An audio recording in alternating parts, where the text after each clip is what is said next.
Эйр Астана Оғыз Доғаннан сотта жеңіліп қалды. Түркия азаматының талабынан кейін енді әуе компаниясы барлық борт серіктеріне жаппай қазақ тілін үйретпек. 4 айға созылған іске кеше кешкісін нүкте қойылып, қазақ тілін құрметтеген Оғыз Доғанның пайдасына шешілді. Осыған дейін ұлтаралық араздық тудырды деп, түркиялық жолаушыға түрлі кінә таққан компанияның сол күнгі кезекшілігіндегі борт серіктердің біреуі де мемлекеттік тілді білмейтін болып шықты. Қымбатты көрермен, дәл осы мәселеге қатысты біз дәл қазір скайп арқылы Оғыз Доғанның өзімен тікелей байланысқа шығып отырмыз. Оғыз мырза, қайырлы кеш.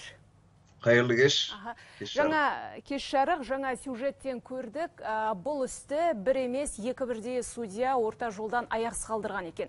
Яғни тек үшінші судьяның табандылығының арқасында бүгін шешім шығыпты. Кеше шешім шықты. Енді сіздің пікіріңізше қалай ойлайсыз? Неліктен бұлай болды? Бұл басын алып қашу ма, әлде басқа да себептері болды ма?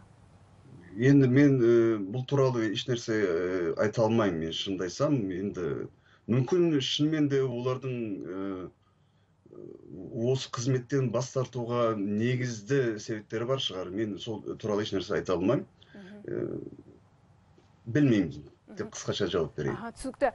Енді дәл осы мәселе қоғамда шу болғаннан бері өзіңізде оқып біліп жүрген шығарсыз. Жалпы әлеуметтік желі қолданушыларының арасында неліктен өзге ұлт өкілі біздің қазақ тіліне жанашырлық танытуда деген кейіпте сұрақтар болды. Яғни сіз неге халықаралық бағыттағы әуе компаниясынан біздің мемлекеттік тілде қызмет көрсетуін талап еттіңіз? Біріншіден ескертіп өтейін, мен өзге ұлт өкілі емеспін. Мен шетелдің азаматымын, басқа бір мемлекеттің азаматы болсам да өзімді қазақ халқына бір туған деп есептеймін. Екіншіден, мен бұл Қазақстанға бірінші келуім емес. Мен 95 жылдан бері Қазақстанға келіп жүрмін.